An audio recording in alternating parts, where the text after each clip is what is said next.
สวัสดีท่านผู้ชมที่เคารพสวัสดีท่านผู้ชมที่เคารพตอนรับทานข่าวสู่ข่าวเศร้าอรุณวันใหม่ประจำวันที่ 18 มีนาคม 2025หนาทีรายงานข่าวในภาคนี้เอกสารที่ประจักษ์และข้าพเจ้าสุริวัลย์ผลเยี่ยมเจ้าวันนี้พวกเขาก็ได้มาคู่กันนำเสนอข่าวสารประจำวันโดยเฉพาะข่าวเศร้าอรุณวันใหม่ในวันนี้พวกเขาก็ยังมีหลายข่าวที่น่าสนใจมานำเสนอเนาะทั้งข่าวภายในข่าวต่างประเทศและข่าวกีฬาโดยเฉพาะข่าวภายในพวกเขายังติดตามกองประชุมสมัยวิสามัญเทื่อที่2ของสภาแห่งชาติสุดที่9และก็มีการแข่งขันหุ่นยนต์สาวหนุ่ม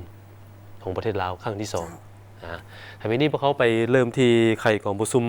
สมัยวิสามัญเทื่อที่2ของสภาแห่งชาติสุดที่9ซึ่งกองประชุมได้ค้นคว้าพิจารณาเวียกงานสำคัญของชาติเป็นต้นบทรายงานเกี่ยวกับการปรับปรุงรัฐธรรมนูญปี 2025 บทรายงานการปรับปรุงกฎหมายจำนวน2ฉบับคือกฎหมายว่าด้วยการปกครองท้องถิ่นและกฎหมายว่าด้วยพนักงานรัฐกรพร้อมกันนี้ก็มีบทรายงานของรัฐบาลเกี่ยวกับเวียกงานกงจักรของรัฐบาลบทรายงานของรัฐบาลเกี่ยวกับการค้นคว้านโยบายพิเศษให้แก่ผู้ลงทุนในนิคมอุตสาหกรรมอมตะและมติสภาแห่งชาติจำนวน5ฉบับไข่กองประชุมสมัยวิสามัญเทื่อที่2ของสภาแห่งชาติสุดที่9ไข่ขึ้นอย่างเป็นทางการในตอนเช้าวันที่ 17 มีนาคม 2025 ที่หอประชุมแห่งชาติภายใต้การเป็นประธานของท่านไสสมพร ภพวิหารประธานสภาแห่งชาติโดยการเข้าร่วมของท่านทองลุ้นศรีสุริตเลขาธิการใหญ่คณะบริหารงานศูนย์กลางพรรคประธานประเทศผู้นำพรรครัฐขั้นสูงอดีตการนำพรรครัฐและสมาชิกสภาแห่งชาติเข้าร่วมท่านไสสมพร ภพวิหารประธานกองประชุมได้กล่าวสุนทรพจน์ไขกองประชุมอย่างเป็นทางการท่านกล่าวว่าปฏิบัติตามกฎหมายว่าด้วยสภาแห่งชาติมาตรา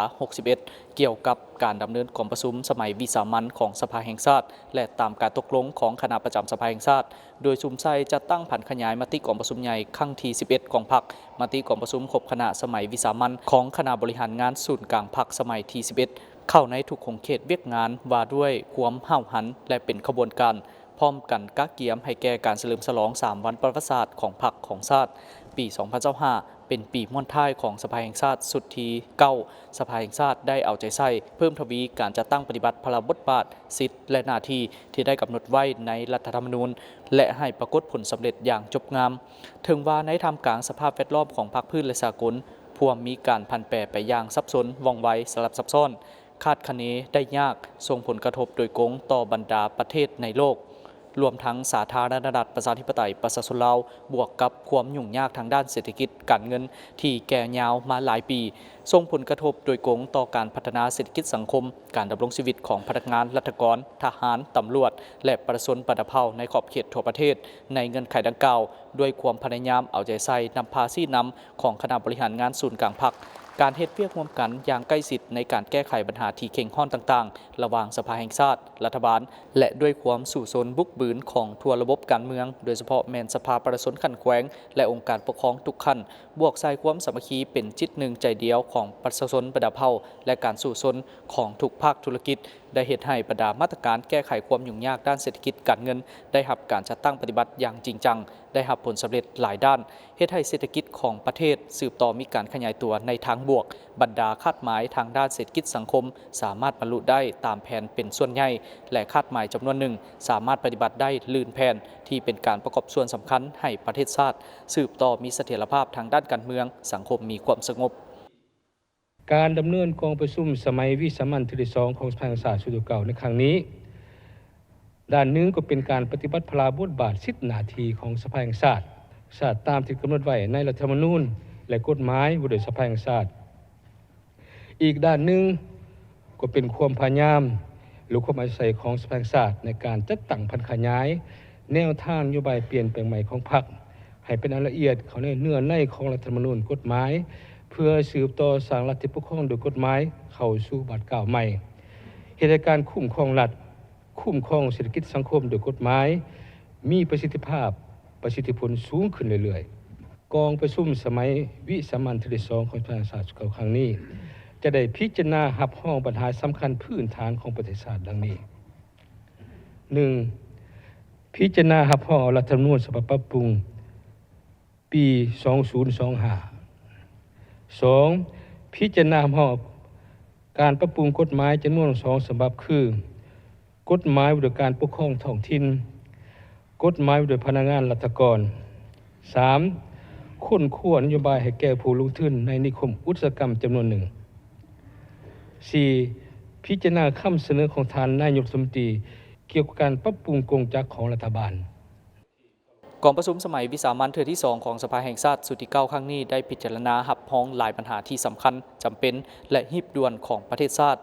ฉะนั้นเพื่อเฮ็ดให้การพิจารณาหับพ้องเอาปัญหาสำคัญพื้นฐานของประเทศชาติที่มีความสำคัญดังกล่าวให้มีคุณภาพมีประสิทธิผลและบรรลุผลตามแผนที่วางไว้เรียกร้องมายังทุกภาคส่วนที่เกี่ยวข้องมีความสามัคคีเป็นปึกแผ่นประสานสมทบให้การร่วมมือสนับสนุนและสนองข้อมูลต่อบรรดาเนื้อในที่จะนำเข้าพิจารณาและหับพ้องในกองประชุมครั้งนี้และขอเรียกร้องมายังบรรดาท่านสมาชิกสภาแห่งชาติจงได้นำใช้สิทธิประชาธิปไตยเสริมขยายหัวคิดประดิษฐ์สร้างและเสริมสู่ความรับผิดชอบการเมืองของตนสุมสติปัญญาเข้าในการค้นคว้าเนื้อในอย่างลึกซึ้งประกอบความคิดความเห็นต่อทุกปัญหาต่างๆอย่างถี่ถ้วนสร้างสรรค์หัดกุมภาวะวิสัยมีเหตุผลแท้ตัวจริงบนพื้นฐานแนวทางเปลี่ยนแปลงใหม่รอบด้านอย่างมีหลักการของพรรคตามรัฐธรรมนูญกฎหมายของรัฐและสภาพความเป็นจริงทางด้านเศรษฐกิจสังคมของประเทศในปัจจุบันพร้อมทั้งซอกหาวิธีการมาตรการที่สอดคล้องเพื่อแก้ไขบรรดาปัญหาหีบด่วนและเข่งห้อนของสังคมพร้อมนั้นก็สร้างความเป็นเอกภาพสูงต่อเนื้อในที่นำมาพิจารณาในกองประชุมในครั้งนี้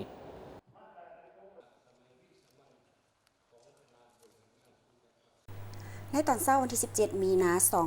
2025 ท่านเจริญเยียวบาวเฮอรองประธานสภาแห่งชาติรองประธานคณะกรรมการระดับชาติปรับปรุงรัฐธรรมนูญเสนอการปรับปรุงรัฐธรรมนูญปี 2025 ของคณะกรรมการระดับชาติต่อกองประชุมสมัยวิสามัญเทื่อที่ 2 ของสภาแห่งชาติสุดที่ 9 สำหรับร่างรัฐธรรมนูญฉบับปรับปรุงปี 2025 ประกอบด้วย 14 หมวด122 มาตราในนี้มีมาตราใหม่5มาตรามาตราปรับปรุง59มาตรายกเลิก3มาตราและบ่ได้ปรับปรุง58มาตราโดยการเป็นประธานของทานไสสมพรพรหมวิหารประธานสภาแห่งชาติลาวให้เกียรติเข้าร่วมมีทานทองลุ้นศรีสุริตประธานประเทศทานสอนไสสิพดรนายกรัฐมนตรีพร้อมบรรดาการนำพรรครัฐขั้นสูงและสมาชิกสภาแห่งชาติรัฐธรรมนูญปี 2015 ถึงหับพ้องเอาในกองประชุมสมัยสามัญเทื่อที่ 10 ของสภาแห่งชาติสุดที่ 7 และประกาศใช้ตามรัฐธรรมนูญของประธานประเทศฉบับเลขที่214 ปปท ลงวันที่ 15 ธันวาคม 2015 เป็นฉบับปรับปรุงครั้งที่ 2 แนใส่บูรณะองค์การอำนาจรัฐให้มีความเข้มแข็งมีประสิทธิผลมีการแบ่งงานมีการประสานสมทบและติดตามกฎกาซึ่งกันและกันระหว่างองค์การนิติบัญญัติองค์การบริหารและองค์การตุลาการตามกฎเกณฑ์การแบ่งขันคุ้มครองระหว่างศูนย์กลางและท้องถิ่นรัฐธรรมนูญปี 2015 ได้กำหนดเพิ่มหมวดว่าด้วยสภาประชาชนท้องถิ่นหมวดว่าด้วยการตรวจสอบแห่งรัฐและหมวดว่าด้วยคณะกรรมการเลือกตั้งรัฐธรรมนูญฉบับนี้เป็นกฎหมายพื้นฐานอันสำคัญให้แก่การปกปักรักษาประเทศชาติคุ้มครองรัฐคุ้มครองสังคมด้วยกฎหมายเป็นบ่อนอิงในการสร้างและปรับปรุงกฎหมายการเสริมขยายและปฏิบัติสิทธิเป็นเจ้าประเทศชาติสิทธิและประชาธิปไตยของประชาชนลาวบรรดาเผ่านับแต่มีรัฐธรรมนูญสปป.ลาวเป็นต้นมารัฐบาลได้ตั้งหน้าผันขยายรัฐธรรมนูญเป็นกฎหมายได้169ฉบับและนิติกรรมใต้กฎหมายเป็นจำนวนหลายซึ่งเป็นเครื่องมือให้แก่การคุ้มครองรัฐคุ้มครองสังคมสร้างสติเคารพและปฏิบัติรัฐธรรมนูญกฎหมายในทั่วสังคมให้สูงขึ้นให้ประกันการเชื่อมโยงทางด้านเศรษฐกิจกับสากลและภาคพื้นยกสูงบทบาทของสปป.ลาวในเวทีสากลสำหรับเหตุผลและความจำเป็นในการปรับปรุงรัฐธรรมนูญในครั้งนี้แม้นปรับปรุงระบบอำนาจรัฐให้มีประสิทธิภาพสูงสร้างบัตรเลี้ยวใหม่ให้แก่การปกปักรักษาและสร้างสาประเทศชาติการเชื่อมโยงเศรษฐกิจกับภาคพื้นและสากลแนใส่สร้างพื้นฐานทางด้านกฎหมายก็คือนิติกรรมที่จะวางออกในต่อหน้าให้รับประกันแนวทางการเมืองของพรรคการคุ้มครองบริหารรัฐในระยะใหม่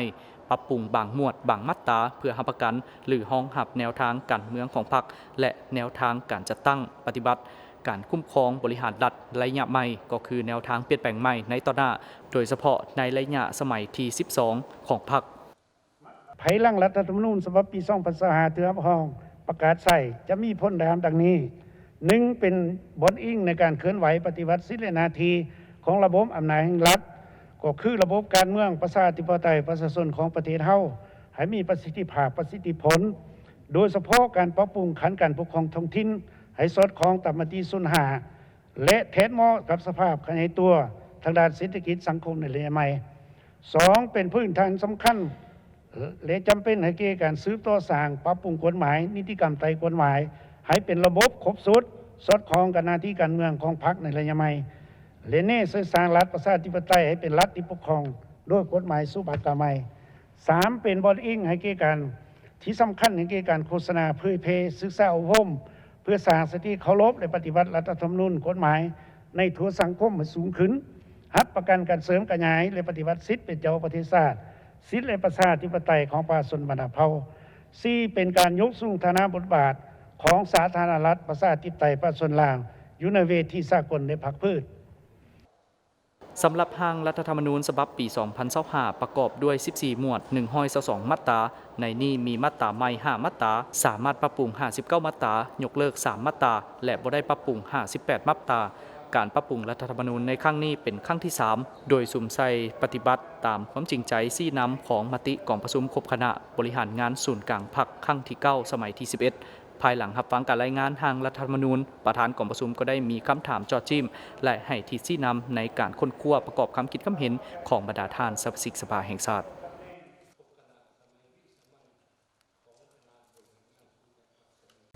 พร้อมกันนี้บรรดาท่านสมาชิกสภาแห่งชาติก็ได้ประกอบความคิดเห็นเข้าใส่บทรายงานการปรับปรุงรัฐธรรมนูญ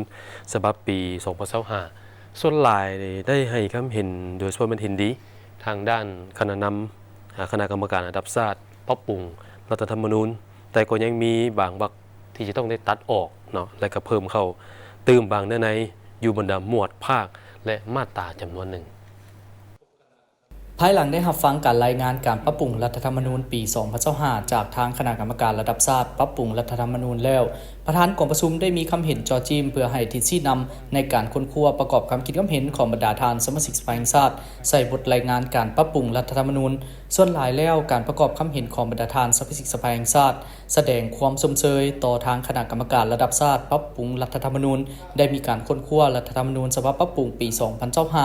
บรรดาท่านสมาชิกสภาแห่งชาติได้เสนอให้ทางคณะกวดกาเบิ่งบางคำศัพท์การจัดเรียงหรือตัดออกบางคำศัพท์ที่เห็นว่ามีความซับซ้อนและคล้ายคือการออกหรือจัดเรียงใหม่อยู่ในหมวดมาตราขึ้นใหม่โดยเฉพาะแม้นในมาตรา 87 ข้อ 8 เกี่ยวกับสภาประชาชนแขวงการพิจารณารับรองเอาโครงประกอบของคณะกรรมการปกครองนครหลวงเวียงจันทน์แขวงโดยเฉพาะแม้นการแต่งตั้งและยกย้ายอยู่ในมาตราที่ 7 เกี่ยวกับแนวลาวสร้างชาติสาพันธ์แม่หญิงสาพันธ์นักรบเก่าสาวหนุ่มและบรรดาองค์การจัดตั้งสังคมเป็นบอนศึกษาพรมนี้อยากเสนอพิจารณาเปลี่ยนเป็นองค์การจัดตั้งที่ให้การศึกษาพรม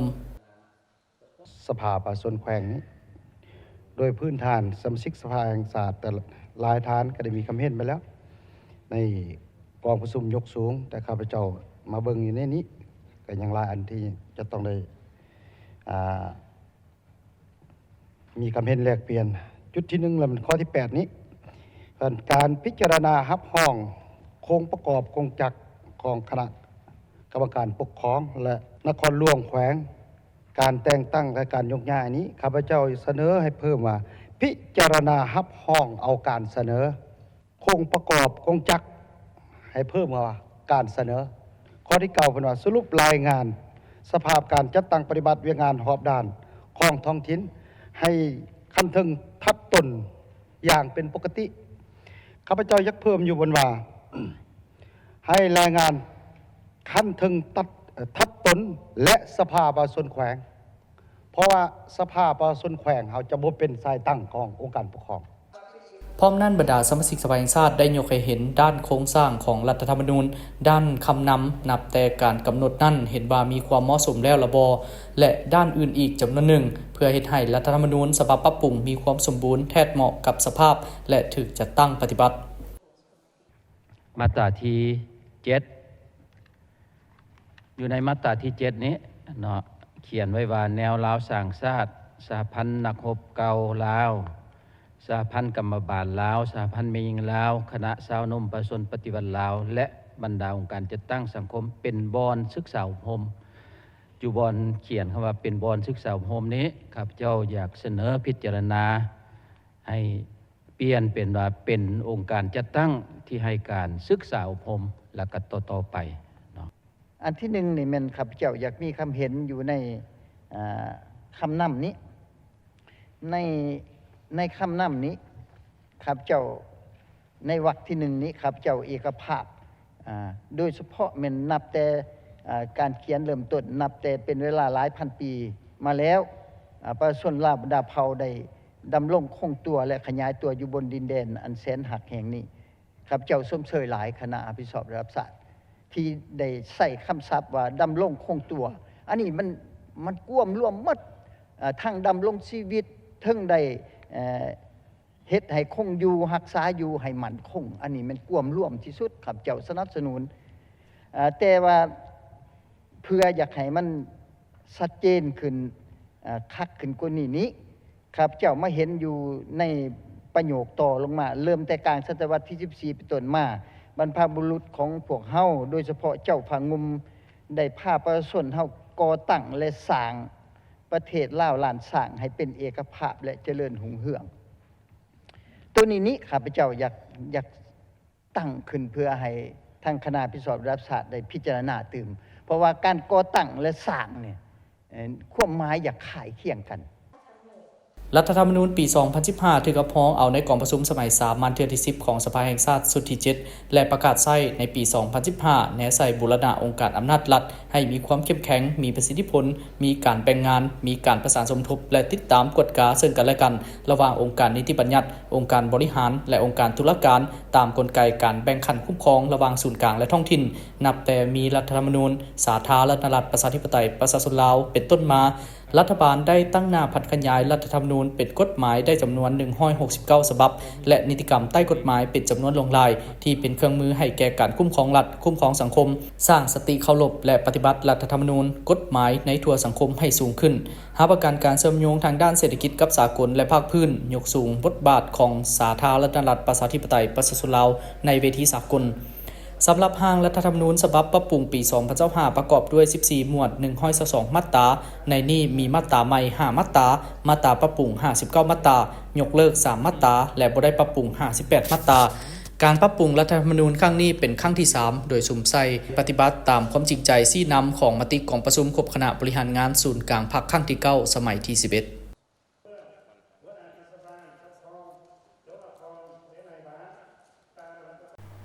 ในวันที่ 17 มีนาคม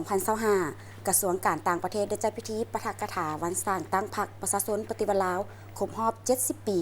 โดยให้เกียรติเป็นประธานและบรรยายเอกสารของสหายท้องสวรรค์พรหมวิหารกรรมการศูนย์กลางพรรคเลขาคณะบริหารงานพรรคกระทรวงรัฐมนตรีกระทรวงการต่างประเทศโอกาสนี้สหายท้องสวรรค์พรหมวิหารได้ยกให้เห็นประวัติแห่งการกำเนิดธาตุแท้อุดมการณ์การเติบใหญ่ขยายตัวมูลเสื้ออันดีงามและไซสนประวัติศาสตร์ของภารกิจแห่งการต่อสู้ปลดปล่อยชาติในเมื่อก่อนผลงานอันใหญ่หลวงในภารกิจปกปักรักษาและพัฒนาประเทศชาติภายใต้การนำพาของพรรคประชาชนปฏิวัติลาวตลอดระยะ 70 ปีผ่านมาโดยเฉพาะแม่นการนำพาการต่อสู้ที่บ่ยอมจำนนพิละอาจหารที่นำไปสู่ไซสนะของการปฏิวัติชาติประชาธิปไตยสืบต่อนำพาการจัดตั้งปฏิบัติ2หน้าที่ยุทธศาสตร์คือการปกป้องรักษาและสร้างสรรค์พัฒนาประเทศชาติไปตามเส้นทางสังคมนิยมเพื่อความอยู่เย็นเป็นสุขของประชาชนลาวบรรดาเผ่าพรรคเฮาเวลาใดก็ยึดมั่นพรรคลัทธิมาร์กเลนินเป็นพื้นฐานแนวคิดประธานไก่สอนพรหมวิหารและยึดถือหลักมั่นของประชาชนสั้นกรรมกรอย่างเสมอต้นเสมอปลายสมทบแน่นระหว่างลัทธิหักชาติอันแท้จริงกับลัทธิสากลอันพองใสมีความจงรักภักดีต่ออุดมการณ์ปฏิวัติและผลประโยชน์ของประชาชนลาวบรรดาเผ่าถือเอาความสามัคคีภายในเป็นหลักเต้าหูมความสามัคคีเป็นปึกแผ่นภายในชาติเสื่อสู่ความเป็นแบบอย่างน้ำหน้ารักษาได้คุณค่าการเมืองและคุณสมบัติศีลธรรมปฏิวัติความเสื่อมั่นจากประชาชนบรรดาเผ่าตลอดมาดังนั้นพรรคเฮาสมแล้วที่เป็นกองเสนาธิการการเมืองที่ซองใสเป็นกองน้ำหน้าที่แน่นแกนเป็นตัวแทนที่หักภักดีต่อสิทธิผลประโยชน์ของชนชั้นกรรมกรสาวผู้ออกแห่งงานที่หักชาติเป็นแกนนำในระบบการเมืองแห่งระบอบประชาธิปไตยประชาชนอันเข้มแข็งและสร้างให้ประเทศมีความเสถียรภาพทางด้านการเมืองหนักแน่นสังคมมีความสงบสุขเศรษฐกิจวัฒนธรรมสังคมได้ขยายตัวอย่างต่อเนื่องและชีวิตการเป็นอยู่ของประชาชนได้รับการพัฒนาแก้ไขเป็นก้าวสหายท้องสวรรค์พรหมวิหารได้เรียกร้องให้มายังคณะพรรคคณะนำคณะกรมสมาชิกพรรคพนักงานทั้งหมดของกระทรวง ของกระทรวงการต่างประเทศจงยึดมั่นแนวคิดทฤษฎีมาร์กเลนินและแนวคิดไกรสอนพรหมวิหารก็คือจุดหมายสังคมนิยมอย่างหนักแน่นยึดมั่นและปฏิบัติอย่างถูกต้องบรรดาหลักการพื้นฐานด้านการจัดตั้งและการเคลื่อนไหวของพรรคยึดมั่นในชนชั้นกรรมกรและความจงรักภักดีต่อผลประโยชน์รวมของชาติของประชาชนสร้างความเป็นแบบอย่างทางด้านแนวคิดและพฤติกรรมจำกัดแก้ไขปรากฏการณ์ย่อท่อด้านต่างๆทั้งเป็นเจ้าตนเองและเสริมขยายกำลังแหงภายในชาติสมทบกับการพัวพันร่วมมือกับสากลและบรรดาประเทศเพื่อนมิตรยุทธศาสตร์ในภารกิจปกปักรักษาและสร้างสาพัฒนาประเทศชาติตามเส้นทางสังคมนิยมพอเข้าไปต่อที่กลุ่มควบคุมพยาธิติดต่อกระทรวงสาธารณสุขได้จัดกองประชุมประเมินรวมภายนอกกฎระเบียบสากลด้านสาธารณสุขครั้งที่ 2 ของสาธารณรัฐประชาธิปไตยประชาชนลาวเข้าร่วมมีศาสตราจารย์ดร.บุญแฝงภูมิลัยศิษย์รัฐมนตรีกระทรวงสาธารณสุขดร.พรประดิษฐ์สังไสยราชหัวหน้ากรมคุ้มครองพยาธิติดต่อกระทรวงสาธารณสุขดร.ทีโมธีอาร์มสตรองผู้ตั้งหน้าองค์การอนามัยโลกประจำลาว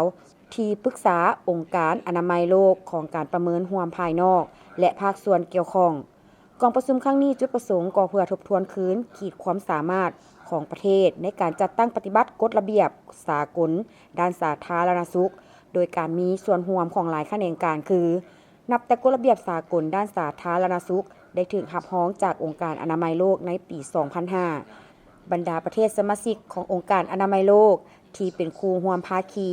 ได้ร่วมกันจัดตั้งปฏิบัติกฎระเบียบดังกล่าวเพื่อรับประกันความมั่นคง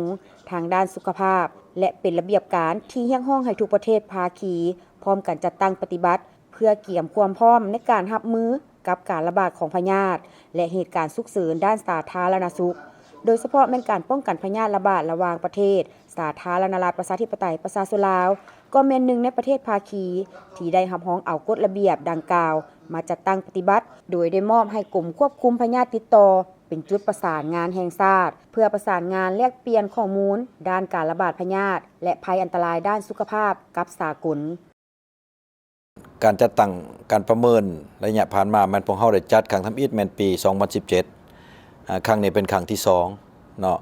ซึ่งพวกเฮาจะมาทบทวนการจัดตั้งปฏิบัติกฎระเบียบสากลด้านสาธารณสุขในการควบคุมป้องกันและก็โต้ตอบการระบาดและเหตุการณ์ฉุกเฉินด้านสาธารณสุขซึ่งระยะผ่านมาพวกเฮาได้ร่วมกันจัดตั้งปฏิบัติกฎระเบียบดังกล่าวแต่มาครั้งนี้พวกเฮาจะประเมินว่าพวกเฮายังมีสิ่งท้าทายมีช่องว่างอย่างแน่เพื่อสิเฮ็ดให้มาตรการโต้ตอบเหตุการณ์ฉุกเฉินของพวกเฮาหั่นมีประสิทธิภาพขึ้นโดยเฉพาะเป็นการป้องกันพยาธิภายในประเทศป้องกันพยาธิระหว่างประเทศสิเฮ็ดแนวใดบ่ให้มีการแพร่กระจายในวงกว้างฉะนั้นแล้วกองประชุมที่จัดขึ้นอยู่ในครั้งนี้มันจัดเป็นเวลา5วันเนาะแต่วันที่17ถึงวันที่21เพื่อมาทบทวนหลังจากนั้นแล้วเฮาจะเอกภาพกันรับรองเอาผลการประเมินดังกล่าวเพื่อมาสร้างแผนจัดตั้งปฏิบัติอยู่ในข้างหน้าเนาะความคาดหวังของกองประชุมในครั้งนี้พวกเฮาอยากได้ก็คือผลของการจัดตั้งปฏิบัติกฎระเบียบสากลนี่ว่าพวกเฮานี่มีความคืบหน้าคือแนวใดสมเทียบการจัดตั้งปฏิบัติหรือว่าการประเมินอยู่ในปี 2017 หั่นพวกเฮามีสิ่งท้าทายและมาครั้งนี้พวกเฮายังที่ยังคงค้างอยู่ยังสิพวกเฮาจะต้องได้ร่วมกันปรับปรุงเนาะผลของการประเมินดังกล่าวนี่จะเป็นข้อมูลอันสำคัญให้แก่พวกเฮาในการไปวางแผนเพื่อรับมือจากการระบาดหรือว่าเหตุการณ์ฉุกเฉินอาจจะเกิดขึ้นอยู่ในอนาคตในการพันขยายกฎระเบียบสากลด้านสาธารณสุขครั้งที่2ของสาธารณรัฐประชาธิปไตยประชาชนลาวได้สร้างแผนงานแห่งชาติ5 ปีด้านความมั่นคงทางด้านสุขภาพเป็นแต่ละระยะที่กวมเอาทุกโครงเขตเวียกงานที่นอนอยู่ในกฎระเบียบดังกล่าวโดยประกอบมี19โครงเขตวิชาการในการป้องกันค้นหาพยาธิแต่หัวที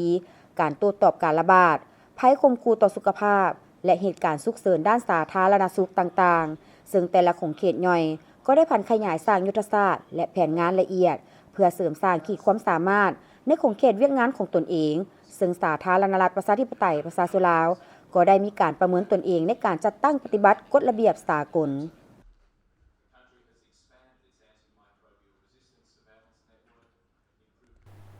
พิธีแนะนำ MV บทเพลงสรรเสริญพักพัฒนาแต่บ่ลืมความเป็นลาวจัดขึ้นในวันที่15 มีนาคม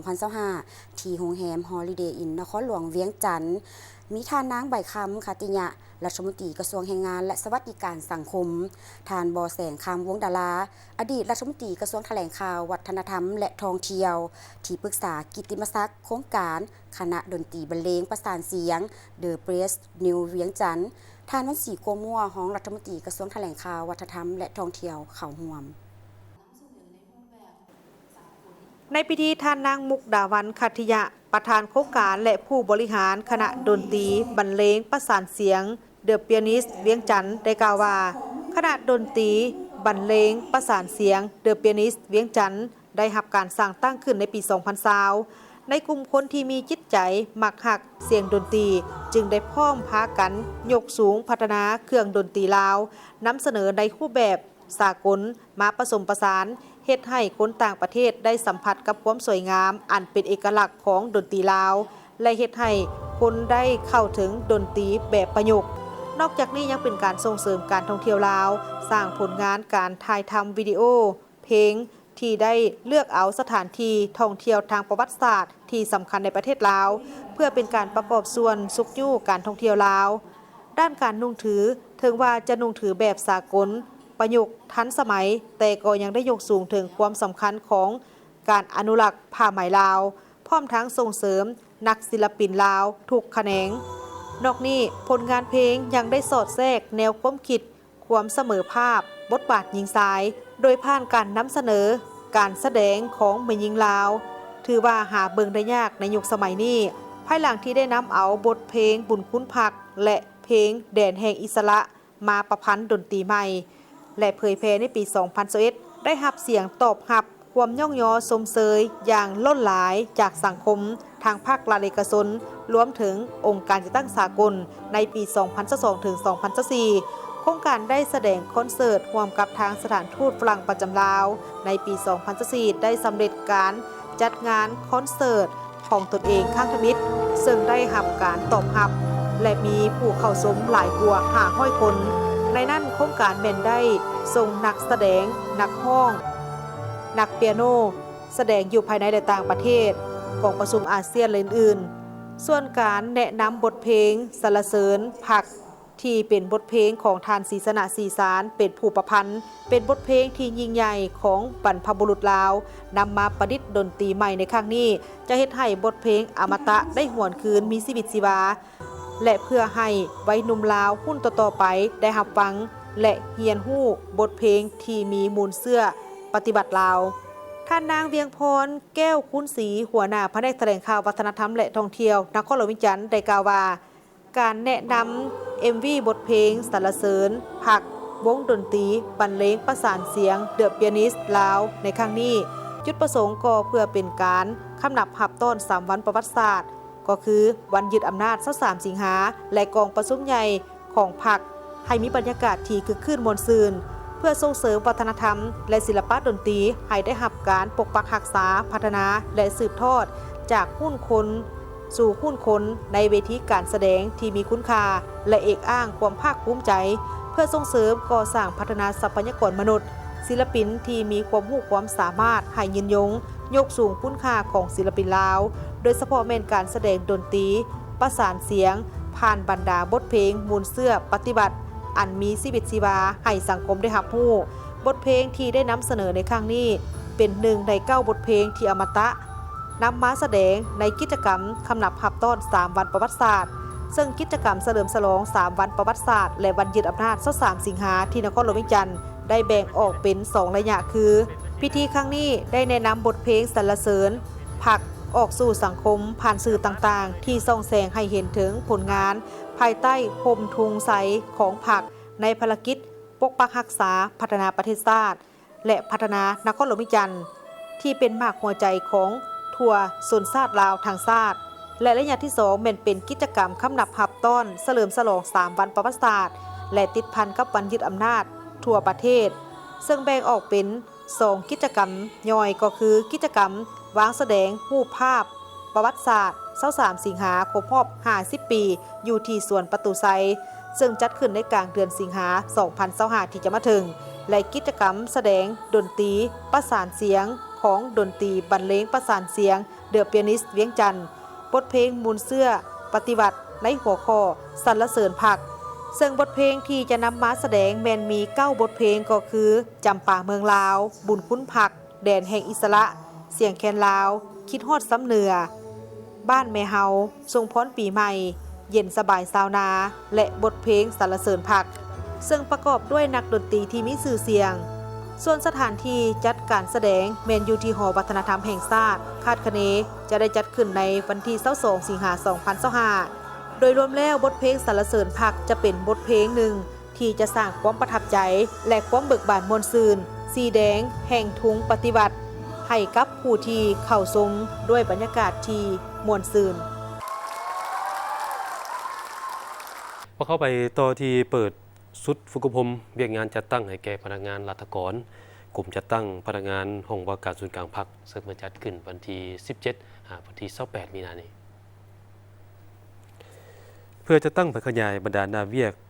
ของเขตการสร้างความเข้มแข็งทางด้านวิชาเฉพาะให้แก่พนักงานรัฐกรภายในกลุ่มจัดตั้งพนักงานห้องว่าการศูนย์กลางพรรคให้มีคุณภาพสูงขึ้นกว่าเก่าสามารถเป็นเสนาธิการทางด้านการจัดตั้งให้แก่คณะห้องว่าการศูนย์กลางพรรคฉะนั้นจึงจำเป็นและก็สำคัญเป็นภาวะวิสัยในเงื่อนไขปัจจุบันในการฝึกอบรมดังกล่าวเพื่อเข้าร่วมผู้เข้าร่วมก็จะได้เรียนหลายหัวข้อเป็นต้นแม่นทัศนะของพรรคต่อพนักงานและเพียกงานพนักงานเพียกงานคุ้มครองพนักงานการสร้างแผนกำหนดพนักงานนำพาคุ้มครองการสร้างมาตรฐานพนักงานการสร้างแผนก่อสร้างพนักงานนำพาคุ้มครองระบบการเมืองของประเทศลาวความรู้พื้นฐานเกี่ยวกับทฤษฎีจัดตั้งและการสร้างโครงสร้างการจัดตั้งและเวียกงานอื่นๆทั้งนี้ก็เพื่อเฮ็ดให้ผู้เข้าร่วมกำแน่นหลักการและบทเรียนเกี่ยวกับเวียกงานจัดตั้ง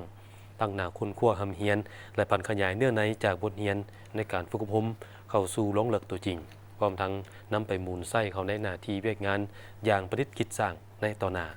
พร้อมกันนี้ก็เป็นก็สามารถเป็นกำลังแรง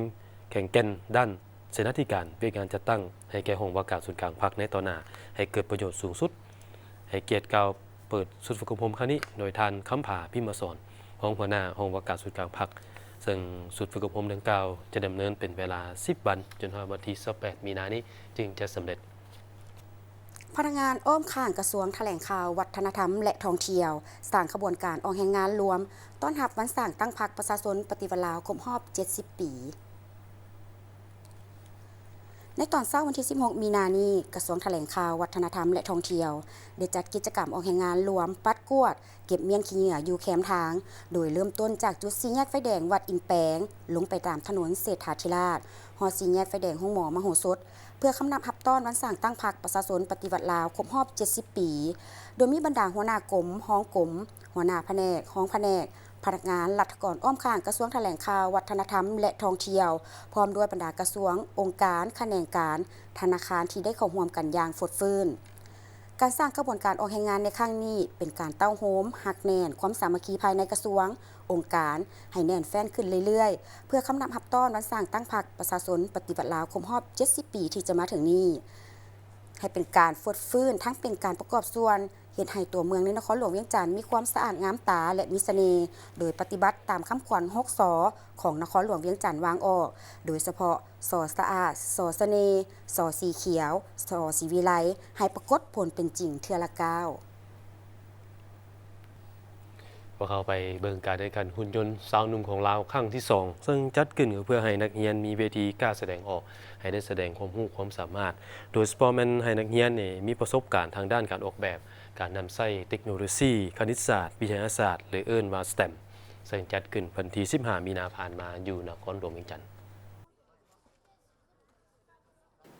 ท่านนางสุขถาวรวงศ์สวรรค์เจ้าของและผู้อำนวยการศูนย์การเรียนรู้ BF ได้ขึ้นกล่าวในพิธีเปิดงานแข่งขันหุ่นยนต์สาวหนุ่มครั้งที่2ในครั้งนี้ว่า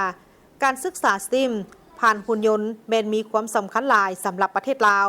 ซึ่งเป็นประเทศน้อยๆที่มีประชากรวัยหนุ่มและขยายตัวอย่างว่องไวเพื่อส่งเสริมวัยหนุ่มลาวบุคลากรที่ดีในอนาคตการพัฒนาทักษะที่สำคัญเช่นการเรียนรู้ดิจิตอลการคิดวิเคราะห์การแก้ไขปัญหา ทักษะทางสังคม การสื่อสาร ภาวะความเป็นผู้นำและการปรับตัวเป็นสิ่งที่สำคัญ ทักษะเหล่านี้ได้รับการพัฒนาโดยผ่านการศึกษา STEM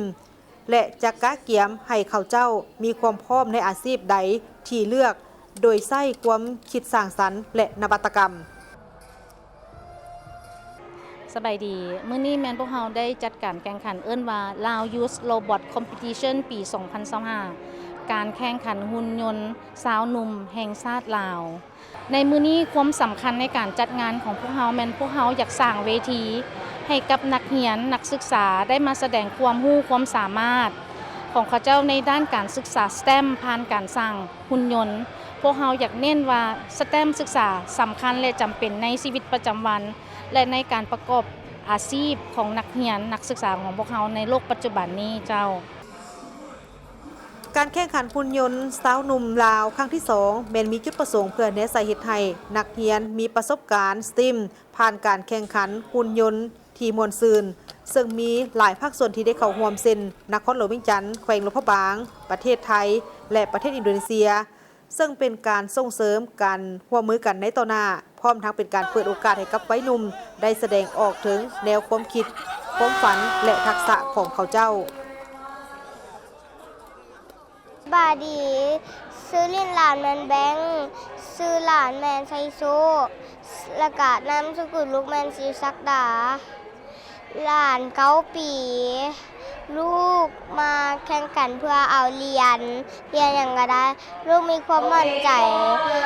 50% สบายดีเฮาชื่อว่าแอลลาวงสวนเทคมานี้เฮาแข่งขัน3 เกมอัน push soccer และ creative design เฮามั่นใจ 80% ผ่าน6รายการแข่งขันลาวเฮาได้ชนะหลายรางวัลเช่นรางวัลที่1ประเภทการแข่งขันการออกแบบสร้างสรรค์โดยผลงานที่นำมาเข้าร่วมการแข่งขันที่มีชื่อว่าโครงการเขื่อนไฟฟ้ารางวัลที่2เป็นการแข่งขันประเภทกีฬาตีบานและประเภทที่3เป็นประเภทรายการเตะบาน70 ปีภายใต้รูปรูปของพรรคในมื้อนี้พวกเขามีนำเสนอมติมาด้วยการปรับปรุงกลไกการจัดตั้งตอนที่2ซึ่งต่อจากตอนที่ผ่านมาเนาะคือการจัดตั้งพรรครัฐเฮาก็ได้มีที่นำมติ5 สมัยซึ่งสมัยที่5นี่เพื่อเฮ็ดให้กลไกการจัดตั้งมีความกระทัดรัดมีความสมเหตุสมผลและมีคุณภาพติดตามได้จากรายงาน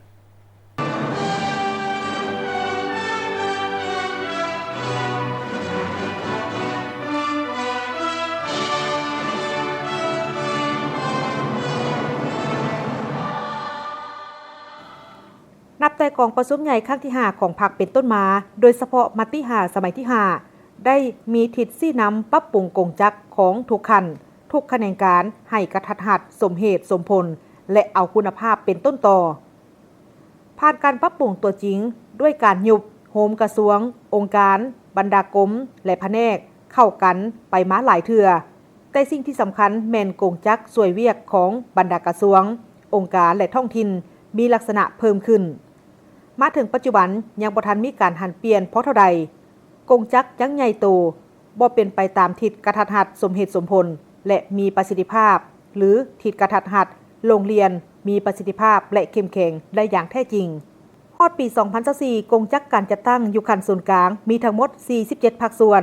นับทั้งองค์การของภาครัฐแนวราวสังชาติสหพันธ์นักรบเก่าองค์การจัดตั้งมหาชนมีจำนวนกรม456กรมและมีแผนกขึ้นกับกรมจำนวน 2,222 แผนกที่ตั้งพระบทบาทหน้าที่และขอบเขตสิทธิของกระทรวงองค์การขั้นศูนย์กลางและแขนงการท้องถิ่นจำนวนหนึ่งบ่ทันจะแจ้งชัดเจนยังซ้ำซ้อนก้าวไกลกันบางเวียกหลายภาคส่วนซี่นำหลายภาคส่วนเฮ็ดขณะที่บางเวียกบ่มีไผเฮ็ดเมื่อเกิดปัญหาขึ้นก็โยนความรับผิดชอบให้กันการปฏิบัติพระบทบาทคุ้มครองมหาภาคของบรรดากระทรวงองค์การขั้นศูนย์กลางก็คือแขนงการท้องถิ่นหลายด้านได้มีการกำหนดออกมาเป็นนิติกรรมที่จะแจ้งแล้วแต่ตัวจริงยังเฮ็ดบ่ทันได้ยังมีการอุ้มเวียกสร้างช่องว่างหาผลประโยชน์ส่วนตัวพรรคพวกกลุ่มก้อนกลไกแบบแผนวิธีเฮ็ดเวียกบ่ทันหัดกลุ่ม หลายขั้นคอดหลายขั้นตอนการประสานงานแก้ไขปัญหาบ่ทันว่องไวและทันการบริหารรัฐตามทิศหันเป็นทันสมัยแต่ละเวียกงานยังซักซ่าซึ่งได้สร้างความสงักซักซ่าให้แก่เวียกงานของรัฐบาลความบ่มีประสิทธิภาพในการคุ้มครองบริหารสร้างความยุ่งยากให้แก่สังคมในการเคลื่อนไหวดำเนินการผลิตธุรกิจของประชาชนผู้ประกอบการนักลงทุนในการขออนุมัติต่างๆเป็นเหตุให้สาธารณรัฐประชาธิปไตยประชาชนลาวถูกจัดลำดับความสะดวกในการขออนุมัติดำเนินธุรกิจอยู่ลำดับนับมือนับต่ำลงถ้าเทียบใส่ประเทศต่างๆในโลกจากสภาพการคือดังกล่าวจึงบ่สามารถปรับปรุงหรือก้าวสู่การปฏิรูปนโยบายของระบบเงินเดือนเงินอุดหนุนนโยบายของพนักงานรัฐกรให้แท้เหมาะสมเหตุสมผลกับระดับการขยายตัวของการพัฒนาและค่าครองชีพได้เทื่อจึงส่งผลกระทบเกิดมีกรณีคุณภาพและประสิทธิผลของเวียกงานยังต่ำการเฉลี่ยเกื้อกูลสูงจึงบ่สามารถสร้างแรงจูงใจและกระตุกสุกยู่ความตั้งหน้าห่าวหันต่อการปฏิบัติหน้าที่บ่ส่งเสริมได้ผู้ที่มีหัวคิดประดิษฐ์สร้างผู้เฮ็ดเวียกดีเฮ็ดเวียกเก่งของพนักงานรัฐกรได้เท่าที่ควรยิ่งไปกว่านั้นก็เกิดมีช่องว่างสวยไส้หน้าที่ตำแหน่งสวยไส้ช่องว่างกฎหมายเพื่อหาผลประโยชน์ส่วนตัวสร้างกลุ่มก้อนที่บ่ชอบธรรมเกิดมีการเปรียบเทียบสังสาระแวงสงสัยกันระหว่างคะแนนการกับคะแนนการและระหว่างกลุ่มของเขตนี้กับของเขตอื่นซึ่งได้เกิดขึ้นและกำลังเกิดขึ้นอย่างแพร่หลายบนพื้นฐานสภาพดังกล่าวและโดยปฏิบัติตามนโยบายที่วางออกในกองประชุมใหญ่ครั้งที่11ของพรรคเกี่ยวกับการปรับปรุงกงจักรการจัดตั้งกงจักรและกลไกเคลื่อนไหวของบรรดาองค์การอำนาจรัฐให้เข้มแข็งและมีประสิทธิภาพแก้ไขสภาพซ้ำซ้อนทางด้านพลบทบาทกำหนดสายใยการจัดตั้งที่จะแจ้งหัดกลุ่มเฮ็ดให้ขนาดกงจักรบ่ใหญ่โตหันเป็นทันสมัยเพื่อยกสูงประสิทธิผลเวียกงานเฮ็ดให้ทันแถวรัฐกรมีจำนวนน้อยลงแต่คุณภาพเวียกเพิ่มขึ้นประหยัดได้ค่าใช้จ่ายงบประมาณและดุลเดียงงบประมาณเข้าสู่การพัฒนาลืบล้างความทุกข์ยากให้หลายขึ้นและอื่นๆเพื่อรับประกันให้แก่กงจักรการจัดตั้งกระทัดรัดมีประสิทธิภาพประสิทธิผลและสอดคล้องกับสภาพการพัฒนาเศรษฐกิจสังคมยกสูงประสิทธิภาพของการนำภาษีนำและคุ้มครองรัฐคุ้มครองเศรษฐกิจสังคมในเงื่อนไขใหม่เพิ่มทวีความเข้มงวดและความรับผิดชอบของพนักงานราชการให้สูงขึ้นตามทิศหันเปลี่ยนไปสู่ประสิทธิภาพและสมรรถภาพของการบริหารจึงมีความจำเป็นต้องได้สืบต่อปรับปรุงกงจักรการจัดตั้งลดพรขอดคันเอาเวียกที่ค่ายคือกันโค้มเข้ากันบ่ให้ซ้ำซ้อนก้าวไกลกันเฮ็ดให้การนำภาษีนำการบริหารคุ้มครองมีประสิทธิภาพและประสิทธิผลว่องไวขึ้นกว่าเก่านำใช้งบประมาณให้มีประสิทธิผลกว่าเก่าสร้างเงื่อนไขความสามารถในการยกระดับเงินเดือนเงินอุดหนุนและเงินนโยบายของพนักงานรัฐกรให้สมเหตุสมผลและก้าวสู่ความสามารถปฏิรูประบบเงินเดือนอยู่ประเทศเฮาในต่อหน้าให้เป็นรูปธรรม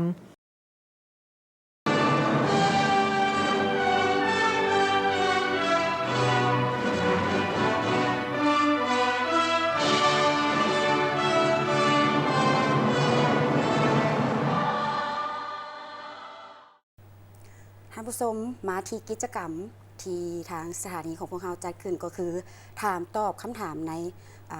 หัวข้อ70 ปีใต้ห่มทุงผักเพื่อห่วมกิจกรรมแลกของที่ระลึกคือเสื้อที่เขาซกใส่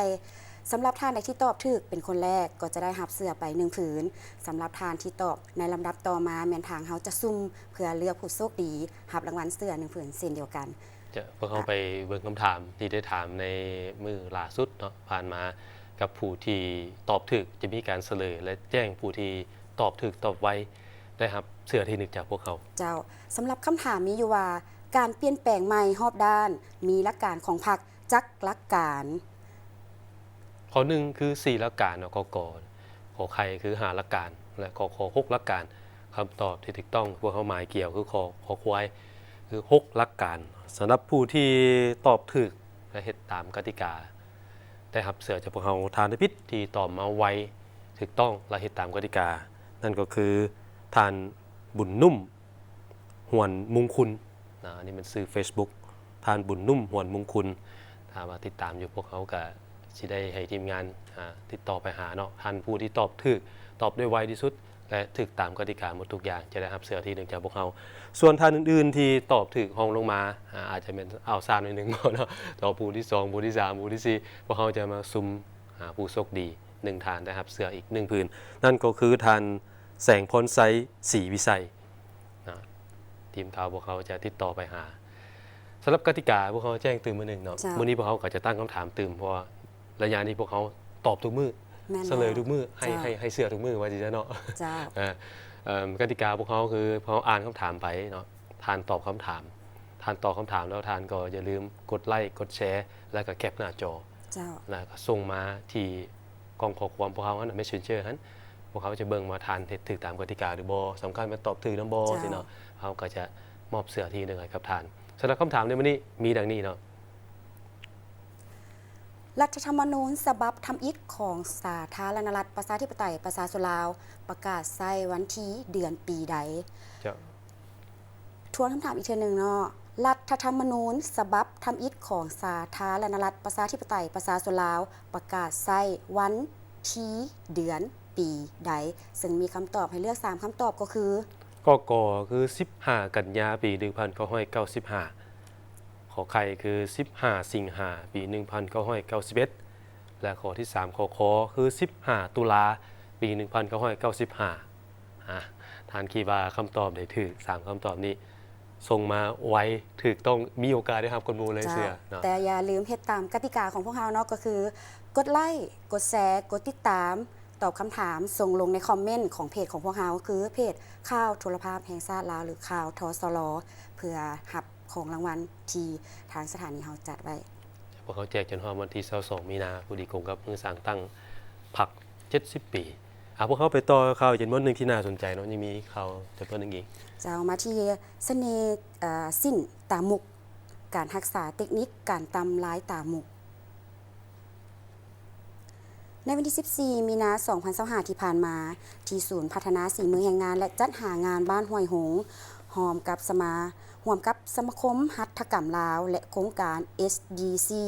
ได้จัดงานวางแสดงผลิตภัณฑ์หัตถกรรมการตำหูภายใต้หัวข้อเสน่ห์สิ้นตามุกการรักษาเทคนิคการตำลายมุกขึ้นอยู่ที่ศูนย์พัฒนาฝีมือแห่งงานและจัดหางานบ้านห้วยหงนครหลวงเวียงจันทน์โดยมีทานนางสุวิตาประเสริฐประธานสมาคมหัตถกรรมลาวทานนางจันทนอมสุขเกษมต่างหน้าจากกระทรวงอุตสาหกรรมและการค้านครหลวงเวียงจันทน์ทานนางแสงมณีวงศ์ศรีผสมผู้บริหารศูนย์พัฒนาฝีมือแห่งงานและจัดหางานห้วยหงทานวิภาวันพรหมวิหารที่ปรึกษาสมาคมหัตถกรรมลาวและตัวแทนจากโครงการ SDC เข้าร่วมในงานเป็นส่วนหนึ่งของโครงการเพื่อส่งเสริมการตำหูกหลายตามุกให้เคียงคู่อยู่กับสังคมลาวตลอดไปซึ่งก่อนหน้านี้แมนได้จัดฝึกอบรมการย้อมสีผ้าจากธรรมชาติโครงการดังกล่าวแมนได้สมทบสนับสนุนจากสวิตฟัสท่านนสุวิตาประเสริฐกล่าวว่าการจัดงานวางแสดงผลิตภัณฑ์หัตถกรรมการตำหูกอยู่ภายใต้หัวข้อเสน่ห์สิ้นตามุกการรักษาเทคนิคการตำลายมุกแม้นมีความหมายและมีคุณค่าสูงต่อการอนุรักษ์รักษาและส่งเสริมเวียกงานหัตถกรรมโดยเฉพาะแม่นแขนงแผนแพรการเข็นฝ้ายและการปลูกมอนเลี้ยงม่อนพร้อมกันนี้งานวางแสดงดังกล่าวยังมีคุณค่าสูงในการแลกเปลี่ยนบทเรียนประสบการณ์ระหว่างสาวสร้างหัตถกรรมและผู้ประกอบการธุรกิจหัตถกรรมอีกด้วยมาที่ Samsung ได้บอกประสบการณ์ AI ให้ผู้นำใช้ Galaxy A56 5G A36 5G และ A26 5G รุ่นใหม่ Samsung ประเทศลาวได้เปิดตัว Galaxy A56 5G A36 5G และ A26 5G สมาร์ทโฟนรุ่นใหม่ล่าสุดจากตระกูล Galaxy A อย่างเป็นทางการซึ่งเป็นข่าวในบิดที่ Galaxy A ประสานกับ Awesome Intelligence เพื่อยกระดับความคิดสร้างสรรค์ไปอีกขั้นพร้อมทั้งมอบความทนทานและอายุการใช้งานรวมถึงระบบความปลอดภัยและการป้องกันความเป็นส่วนตัวที่แน่นหนาเพื่อมอบประสบการณ์ใช้มือถืออย่างปลอดภัยและยาวนานหลายขึ้น เพราะตอนนี้เวลาในการนำเสนอข่าวเศร้าอารุ่นใหม่ก็ใกล้จะหมดลงแล้วขอบใจท่านผู้ชมทุกท่านที่ให้เกียรติติดตามรับชมโฆษกทั้งสองพร้อมทีมงานทุกคนลาท่านผู้ชมไปก่อนพบกันได้ใหม่ในโอกาสหน้าสบายดี สบายดี